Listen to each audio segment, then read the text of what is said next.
Well, today we continue our conversation about human sexuality and gender.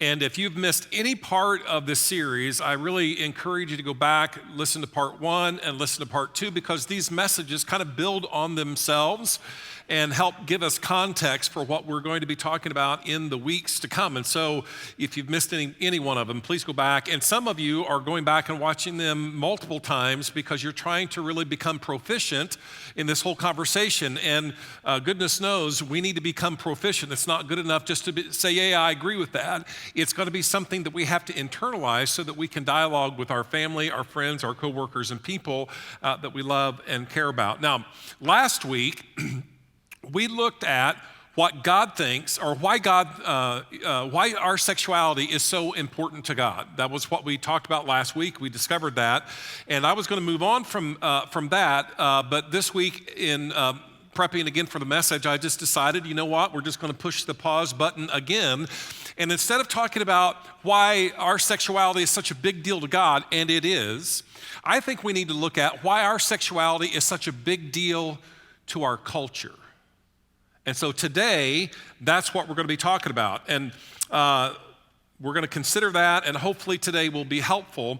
And in this message today, I'm indebted to a number of writers from whom I have borrowed heavily for the message, including Nancy Pearcey, Rosaria Butterfield, and Carl Truman, all of which are scholars in their own right. They teach at the university level, have written much, and so I'm very grateful for their scholarship and for their writing on the topics that we're going to be talking about today. Now, today, our message is going to be a little different than what we normally experience. And so if you've been around Journey for a little while, you'll understand the difference of what we're going to be talking about today and how we approach this. I've got a couple of scriptures I'm going to read at the very beginning, and then I've got one that I'm going to read at the very end. But in the middle is just going to be a lot of content. And so today, I'm really going to need you to engage in your listening skills and your mind, all right? So there's no entertainment today. What we're talking about is very, very serious things. We're going to talk about a number of people who have impacted our world, and we're going to name them by name, and they are all dead, but they rule the world from the grave. And so we're going to be talking about them and how they've impacted our culture. The Apostle Paul wrote to Timothy, who was a young pastor. He says this in 2 Timothy chapter 4, verses 1 and 2. He says this, "Now the Spirit explicitly says that in later times, some will depart from the faith, paying attention to deceitful spirits and the teachings of demons. Through the hypocrisy of liars whose consciences have been seared." And that's exactly what is happening in our culture today. It's been happening for a very long time, as a matter of fact. And the things that we're going to be talking about, they are certainly teachings and philosophies and doctrines of demons. And the people who promoted them, they have no conscience. They really don't. And so we're going to expose that. In fact, Paul says in Ephesians chapter 5, verse 11, "Don't participate in the fruitless works of darkness, but instead expose them. Everything is exposed by the light is made visible, for what makes everything visible is light." And we're going to shine the light on some of these ideologies today that have brewed and really have impacted you and me and our families, our culture. There's no part of our culture that has not been impacted by what we're going to discuss and discover today, and we're going to shine a light on it. And then Paul writes this in 2 Corinthians chapter 11, verses 3 and 4, and really this is my pastor's heart. This is why we're doing this series in part. You asked for it, which we talked about in week 1, but as I've watched our culture, I'm concerned for people who follow Jesus. I really am. I'm concerned for our own church. And so really my target audience in this whole series is you. This is not about, I'm not trying to penetrate into the culture. It's for you because I love you and I'm concerned. But this is what Paul wrote to the church in Corinth. "But I fear, as the serpent deceived Eve by his cunning, that your minds may be seduced from a sincere and pure devotion to Christ." In other words, you'll be led away from your love for Jesus. "For if a person comes and preaches another Jesus whom we did not preach, you receive whom we did not preach, or you receive a different spirit which you did not receive, or a different gospel which you had not accepted, you put up with it splendidly. In other words, he's saying you're not practicing any discernment, and when somebody comes up, you're like, that's an interesting idea, and maybe they even might sprinkle a Bible verse or two in there to kind of support what they're saying, and you just kind of swallow it, and that's what Paul is saying here. And then he says, the previous chapter 10, verse 3, he says this, for although we live in the flesh, we do not wage war according to the flesh, since the weapons of our warfare are not of the flesh, but are of power through God for the demolishing of strongholds. We demolish arguments and every proud thing that is raised up against the knowledge of God, and we take captive every thought and make it obedient to Christ. And that's what we're going to do today. We're going to expose some very harmful things, and it's as it has seeped out through our culture. As I said, there's no part of our culture that hasn't been affected. There's no one in your family that hasn't been affected, and it is time that we just turn the lights on, and that's what we're going to do. You might remember that in the movie series, The Matrix, that was done years ago, they just did another edition of that movie. The main character, Neo, in that movie series, or in the very first movie, comes to realize that he's kind of trapped in a world that he no longer understands. He's going around and he realizes, hey, this world is not what I thought it was, and I don't even understand that world. And maybe you kind of feel that way about our current world. Things you once regarded as obvious and bedrock virtues have in recent years been subject to vigorous criticism, and even in some cases come to be seen by many as vices, like the opposite. It used to be good, but now it's not good. It's very bad. It can seem as if things that almost everybody believed as unquestioned orthodoxy just a week ago, seems like, now regard as heresies, advocated only by the lunatic fringe, people who are dangerous, people who are bigoted. And yet, literally, just a few years ago, the majority of Americans held those very convictions, but no longer. Parents teaching their children traditional views of sex find themselves met with strong resistance by their children, who have absorbed a far different view from the culture around them. In fact, what a parent considers to be a loving response to their child's experiencing same-sex attraction or gender dysphoria might be regarded by the child as hateful and bigoted. And this is true inside the church just as it is in the wider society at large. The generation gap today is reflected not simply by how we dress or our lingo or our music, but it's in the attitudes and beliefs about some of the most basic aspects of our human existence. The results is often confusion, sometimes even heartbreak, as many of the most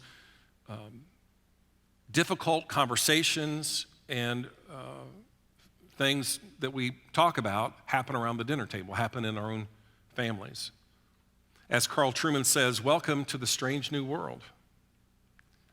You may not like it, he says, but it's where you live, and therefore it's important that you try to understand it. And that's what we want to do today. We want to try to understand the world in which we live and how we got to where we are today. One of the things that's really taken root in our current culture is what American scholar Robert Bellah calls expressive individualism. Maybe you're familiar with that idea. And Bellah defines it as follows. Expressive individualism holds that each person has a unique core of feeling and intuition that should unfold or be expressed if individuality is to be realized. Let me say that one more time. He says that expressive individualism holds that each person has a unique core of feeling, some kind of intuition inside of them that should unfold to be expressed if individuality is to be realized. Canadian philosopher Charles Taylor, too, sees this expressive individualism as the normative modern notion of selfhood in the West. He specifically connects it to what he dubs the culture of authenticity. Everybody needs to be authentic, which he describes as follows. The culture of authenticity is where each of us has his or her own way of realizing our humanity, and that it is important to find and live out one's own humanity against surrendering to conformity with a model imposed to us from outside by society or the previous generation or religious or political authority. Whatever it is, you don't let anybody impose any kind of standard or morality on you. You've got to live authentically to who you are. So where does all that lead us? Well, it leads us to the belief that authenticity is achieved by acting outwardly in accordance with what we feel inwardly. This notion is now very deep in our modern culture and helps to explain a lot of interesting phenomena that we are experiencing today that just 6, 7, 8 years ago we really weren't experiencing to that great degree. For example, have you noticed the increasing sensitivity to criticizing anyone for their personal lifestyle choice?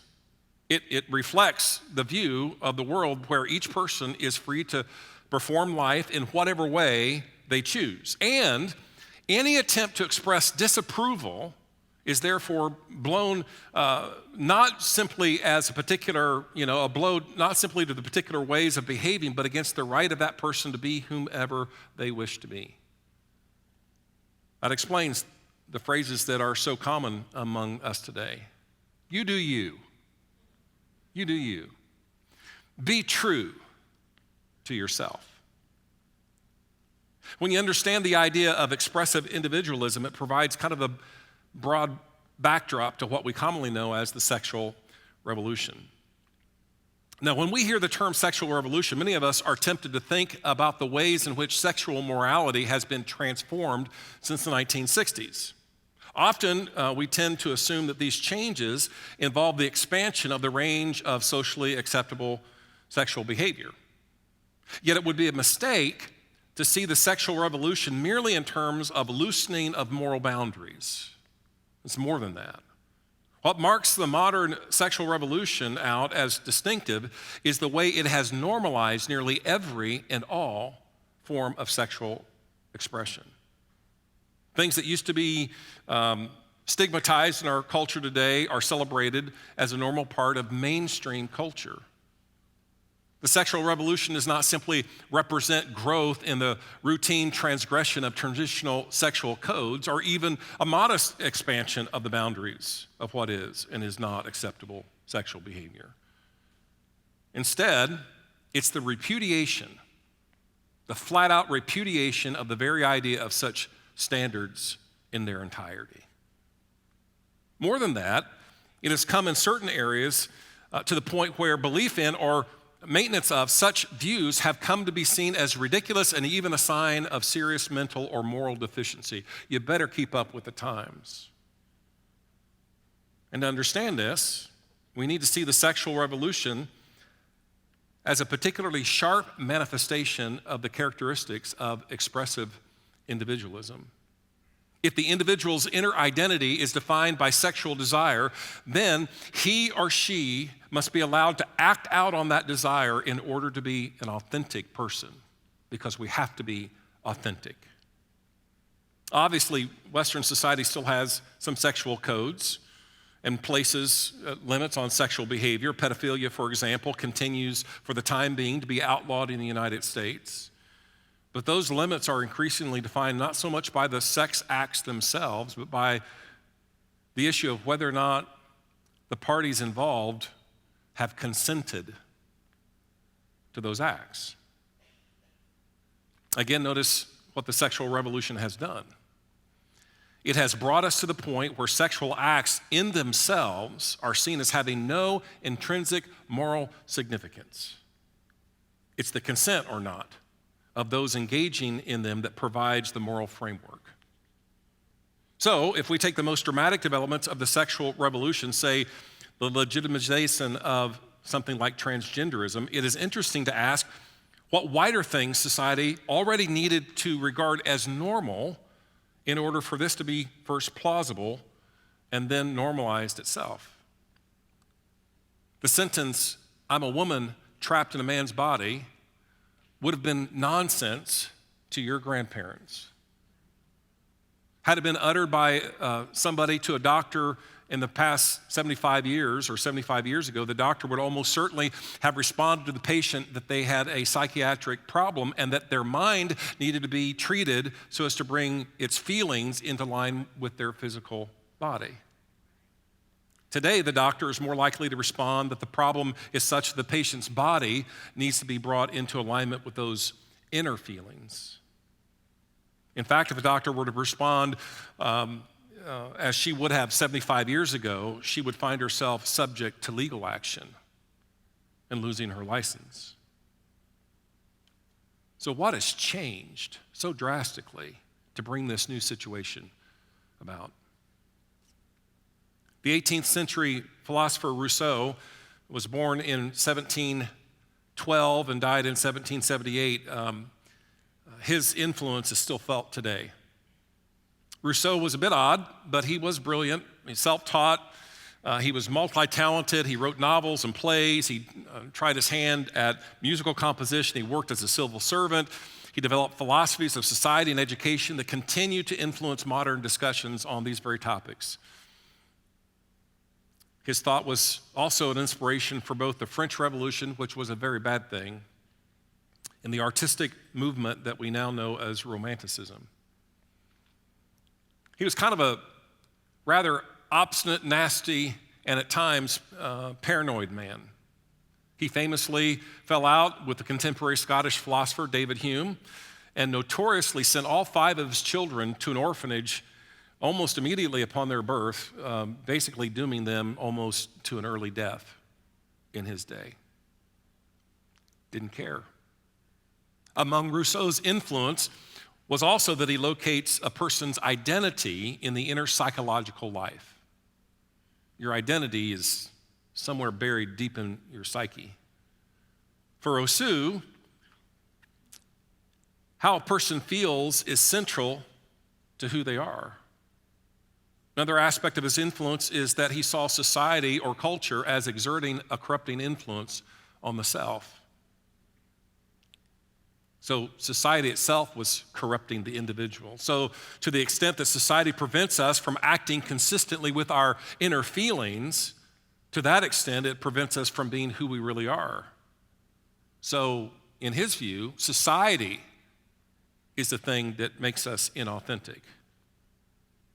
Now, just pause for a second and realize that his idea that society corrupts the individual is in direct contradiction to the biblical teaching that man has a sin nature that we have all inherited from Adam. And so Rousseau flatly rejects this, and instead he teaches that human beings are born essentially moral, good. There's nothing wrong with them. What's wrong is the society around us. For Rousseau, we have a weakness, kind of for flattery, and therefore we could kind of succumb to the culture around us, the pressure that society puts on us to try to conform in certain ways, and so corruption for Rousseau comes from the outside. So what we learn is that we need to be true to ourselves. We need to resist and reject the moral standards of our culture and free us, because we're really in bondage to them. Not far behind Rousseau came Charles Darwin, who was born in 1809 and died in 1892, and with him Karl Marx. They were contemporaries. Marx was born in 1818 and died in 1883. Both Darwin and Marx were materialists. They believed that this world and the universe is all that there was. There's no transcendent realm, no God or gods behind the material universe that might provide some kind of sacred foundation for any moral order. But Marx's atheism and materialism went further. He believes that the material conditions of life, specifically the economic relations that exist between people, decisively shape how we think about reality. Basically, for him, it's those economic relations that have the most profound impact on our self-consciousness and our identity. One implication of this understanding of human identity and relationships is that all forms of human community become political. It's all about politics.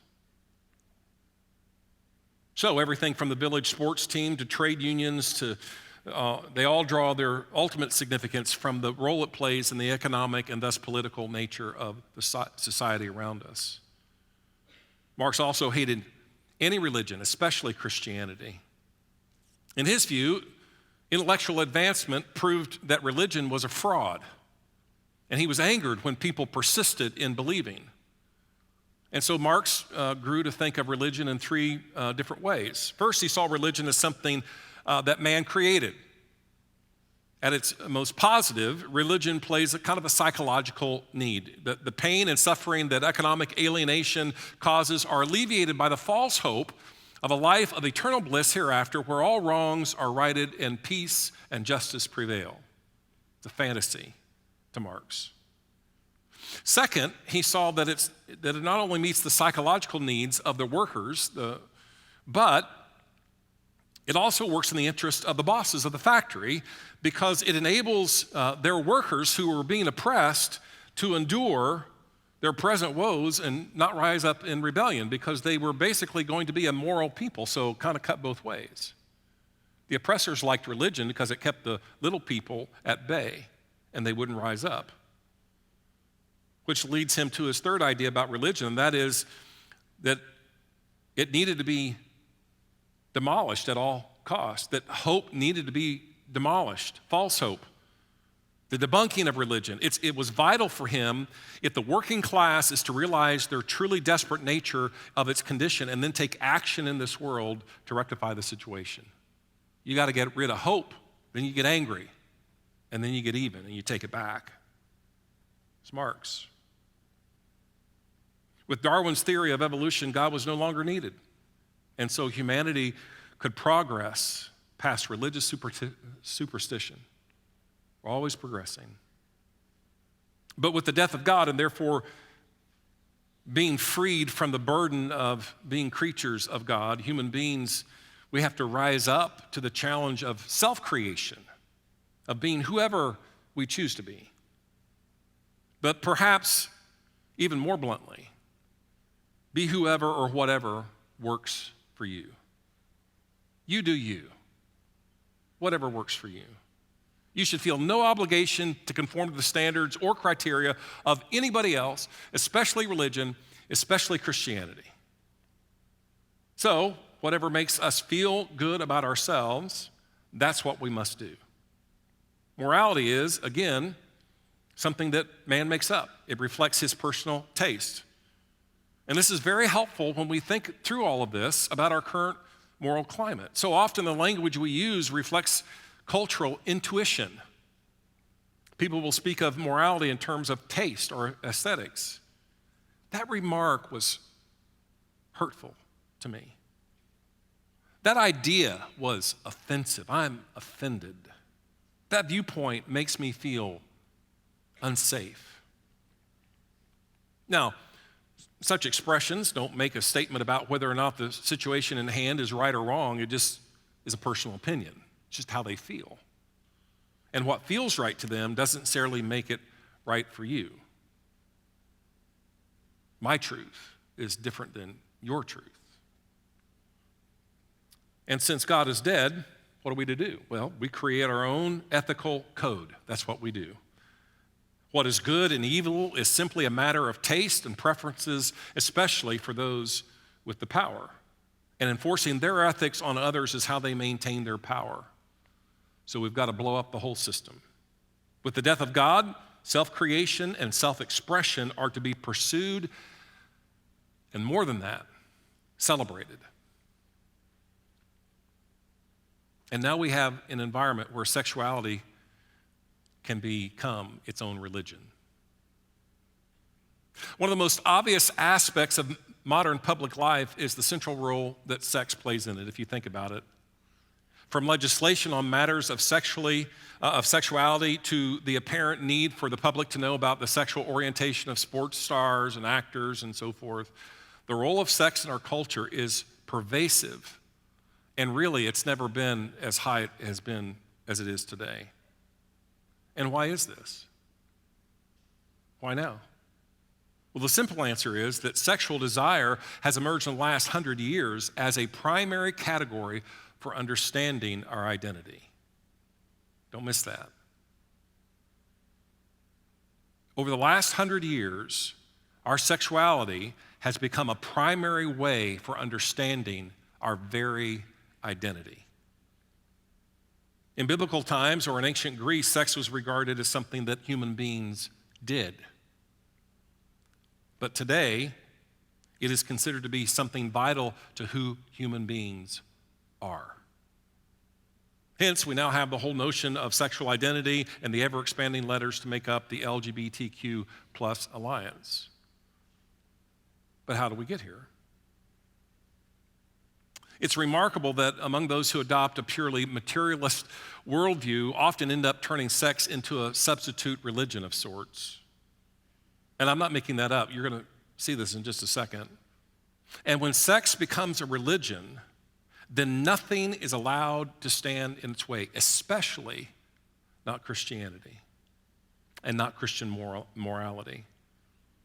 All the most prominent sexual theorists have been critics of morality and Christianity. They're all atheists. They don't believe in God. They're materialists.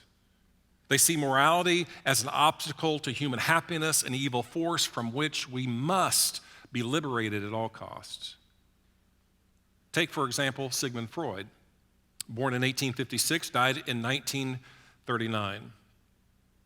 Freud was a committed Darwinist, and he taught that sex was purely a biological drive, sheer instinct. This is what he wrote. Pleasure, listen, pleasure, this is Freud, pleasure is the main purpose of our entire mental apparatus. It's all about pleasure. Freud conceded. One historian says that Freud thought of a person as a machine with a satisfaction at its mission. So all you're about and all my about is pleasure and satisfaction. And if anything gets in the way of my pleasure and satisfaction, it is harmful to me. This is the father of modern psychology. Now, Freud did concede that sexual restraint is necessary for civilization. I mean, that was obvious, but he taught that for the individual, it is harmful and unhealthy, leading to neurosis. He had nothing but contempt for people who kept sex within the covenant bond of marriage, and he would write, and I quote, "Only the weaklings have acquiesced in such a gross invasion of their sexual freedom," end quote. And it's obvious that Freud had an enormous influence in persuading the modern world that sexual liberation is the path to mental and sexual health. If you can't be sexually liberated, then you cannot be healthy psychologically or sexually. Freud reasoned that sex is foundational to human happiness. If you can't express your internal sexuality, you cannot be happy. That's the message of Freud. And since, according to the likes of Marx and Nietzsche, God is dead, therefore there isn't any basic intrinsic morality in the human person. Happiness and morality, instead, is something that the individual himself is to create and to discover. And since, according to Freud, sex is essential to happiness, then any restrictions on a person's sexual experience is forbidden. You cannot restrict someone's the nature of their essential happiness. If you do that, it's harmful to them. In fact, the concept we talk a lot about today about sexual orientation, that concept was first introduced by Freud. That's where it came from. Up until Freud, in human history, a person's sexual interests were something they participated in. Now, they were at the core of who that person is. Thanks to Freud, for the first time in history, men and women began to place their identity, who they are, in their sexuality. The effect of all of this, if not the intent of Freud, was to radically resituate sexuality from its biblical and creational context to something completely new, the foundational drive that determines and defines human identity. That's what he wanted sex to be. For Freud, nothing short of personhood was at stake. It's about who you are. And by defining humanity according to sexual desires and segregating it according to its gender object, Freud was, intentionally or not, suppressing the biblical category of being made in God's image, male and female, and replacing it with the psychoanalytic category of sexual identity. In both intent and language, Freud took aim at the Bible's authority to diagnose gender and sexuality dysfunctions and prescribe solutions for them. So no longer was a person made in the image of a holy God. Now it's all about their sexual self. The category of sexual orientation carries with it a cosmology of personhood that undervalues, listen, it undervalues image bearers of a holy God. This trade for identifying ourselves by our sexuality is not a step up. In fact, the bottom dropped out. We went from being men and women made in God's image with souls that will last forever to people whose sexual drives and gender identifications define them. That's not an improvement. While the Bible teaches that image bearing is what sets us humans apart from animals, the 19th century ushered in a new measure of man, one for whom sexuality and sexual pleasure became the defining marker. Thus, Freud's invention of sexual orientation created new identities that robbed people of their true one, male and female image bearers of the Creator God. And then there's Margaret Sanger, founder of Planned Parenthood. She was born in 1879, died in 1966. She was also a critic of morality and Christianity. She was an atheist. She described the great drama of history as the struggle to free our bodies and minds from the constraints of morality, the cruel morality of self-denial and sin. She scoffed at it. In her view, sexual liberation was the only method by which a person could find their inner peace and security and beauty. The only way. It was also the means to advance the next level of evolution, to remodel the race, to create a real civilization. She was a eugenicist. She believed in superior races, and that's what she was all about. Sanger even resorted to explicit religious language. This is what she says, quote, "Through sex, mankind may attain the great spiritual illumination which will transform the world, which will light up the only path to an earthly paradise," end quote. If that's not a religious vision, I don't know what is. Making sex a religion. You see, for materialist thinkers, immersion in the biological instincts became nothing less than a means of salvation. And then there's Alfred Kinsey, born in 1894 to 1956. In the 2000 movie based on his life, they portrayed him as a heroic pioneer. But he is anything but that. He was also an atheist, likewise a critic of morality, of any kind of morality. He emphasized repeatedly that sex is a normal biological function, listen, acceptable in whatever form it is manifested. And he really meant in whatever form it is manifested. To liberate sex from morality, Kinsey reduced it to the sheer act of physical orgasm. He then claimed that all orgasms are morally equivalent, whether between married persons or unmarried persons, between people of the opposite sex or the same sex, between adults and children, between strangers or with prostitutes, even between humans and animals. This is the hero that some celebrate.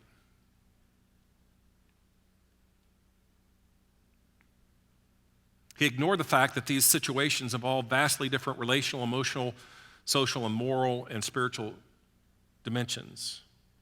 All of them he labeled simply sexual outlets. You just need an outlet.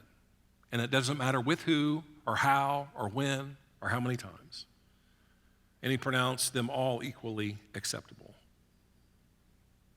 And so we have the birth of our current slogan. Love is love. Thank you, Alfred Kinsey.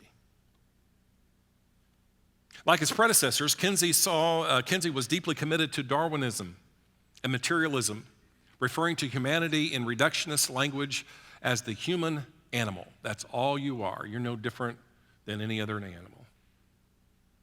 Because if there is no God, you're not created in anybody's image. You're just a beast of the field.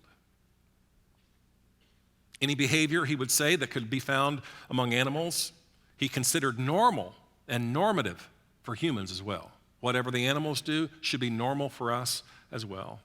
For example, he claimed that certain mammals are observed to have sexual contact between males and even across species. Therefore, he concluded that both homosexuality and bestiality are part of the normal mammalian picture, acceptable for all humans as well. He lumped it all in the same category. Kinsey claimed his approach was scientific, and yet his research methods were anything but scientific.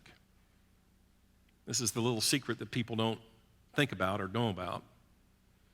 When he did his research and he compiled all his studies and the statistics, and everybody thought it was an amazing research that he did, what they didn't know was that his research samples included a disproportionate percentage of sex offenders, I had trouble with that in the last service too, masochists, voyeurs, exhibitionists, and pedophiles who were in prison.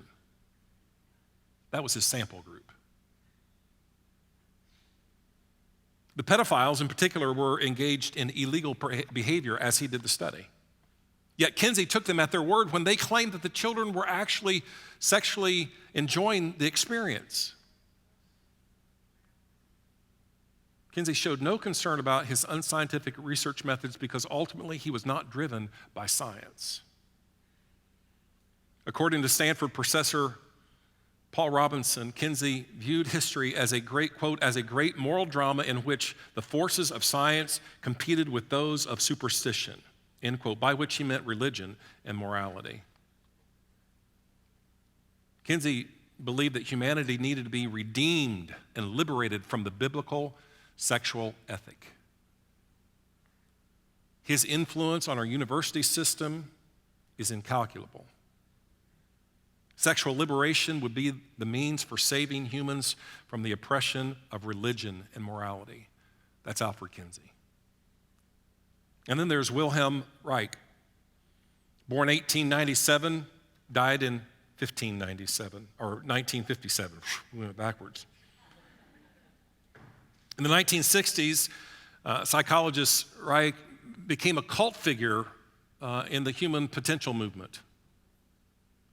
In fact, it was he who wrote a book and coined the phrase sexual revolution, wrote a book by that title. He preached the gospel of redemption through complete immersion in the sexual instincts.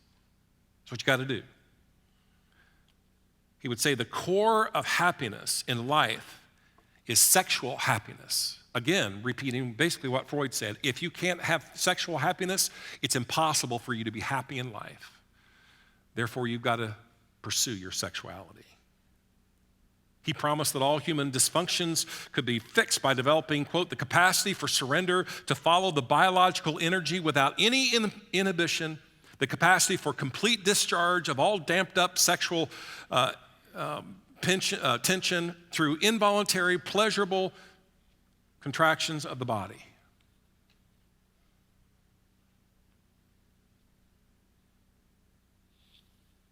He believed in sexual salvation. Salvation through sex. That's a book that describes his approach. That's what they titled it, Salvation Through Sex. It explains that for him, orgasm, quote, is man's only salvation leading to the kingdom of heaven on earth.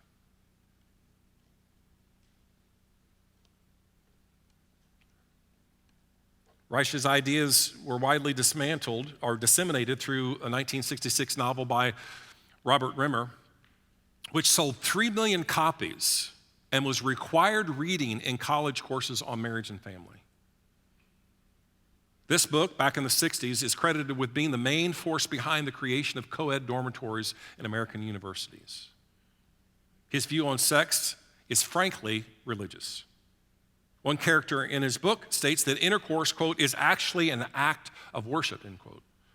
Another says, quote, when lovers feel for each other in this moment, sexual intercourse is no other than the adoration in the full religious sense, end quote. Through sex, we see that the beloved is, quote, the naturally divine, end quote. In a postscript to the 1990 edition of the novel, Rimmer wrote that sex can, quote, become a new religion, a humanistic religion without any necessity of God, end quote. Clearly, the architects of the sexual revolution were driven by nothing less than a vision of redemption through our sexuality. But why do these atheist materialists choose sex as their means of salvation? Because in materialism, the core of human identity is in the biological, the natural, the instinctual, especially for them, the sexual instincts. Sex is, after all, central to the survival of the species. Darwin's theory of evolution even elevated reproduction as the linchpin of the evolutionary progress. Whoever has the most viable offspring wins. So sex becomes the center point of evolution itself. And then there's Michel Foucault, born in 1926, died in 1984. Foucault, a French postmodernist and the author of a 3-volume study on the history of sexuality, writes that in the past, biologists treated sex and reproduction as merely one among many functions of an orgasm. But in the space of a few centuries, sex went from being just one activity of life to being our core identity. In Foucault's words, geneticists now, quote, see in the reproductive mechanism that the very element which induces the biological dimension, the matrix not only of the living, but also of life itself, end quote. Sex is treated as, quote, the master key to knowing who we are. Sex, the explanation for everything. He goes on to say, sex is worth dying for. It is more important than our soul. And he died in 1984 of AIDS. So, back to our original question. Why is sexuality such a big deal to our culture? Because we've had hundreds of years of godless people spreading doctrines of demons. That's why.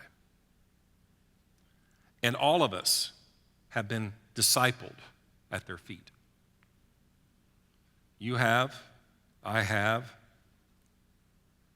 our kids and our grandkids are. We send our children to universities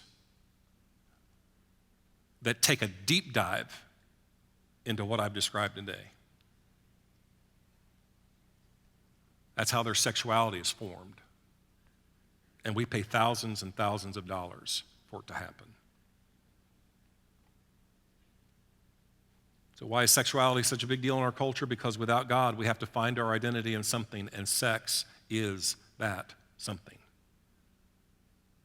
Our sexuality becomes our core identity. I no longer practice heterosexuality. I am a heterosexual. And because I am oppressed by someone else's moral standards, I must express my sexual desires in order to be my authentic self. I must claim my sexual identity. And any disagreement with my sexual identity is an attack on my very self, the core of who I am. Through the influence of those who have rejected the existence of God, sexuality has become the center of our existence and our culture.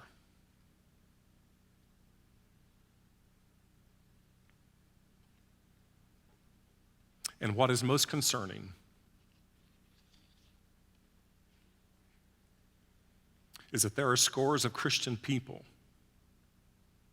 who are adopting a version of personhood that was birthed from the bankruptcy of atheism.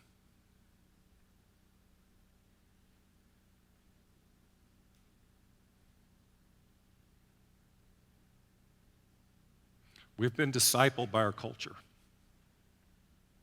and it is time to reclaim our dignity as men and women who've been created in God's image as male and female with a specific design and a glorious purpose. The last scripture I want to leave you with is one that we've read multiple times. It's from the Apostle Paul in Romans chapter 12, verses 1 and 2. He says this: "Therefore, my dear brothers and sisters, in view of the mercies of God, I urge you to present your bodies as a living sacrifice, holy and pleasing to God. This is your true worship.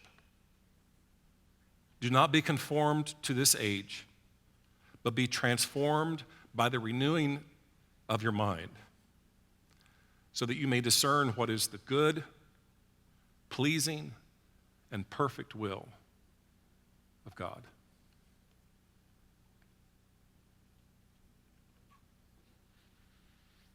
Let's pray.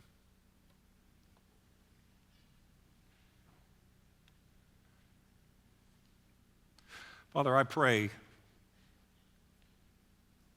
for those among us who are sinking into the abyss of these godless, demonic ideologies.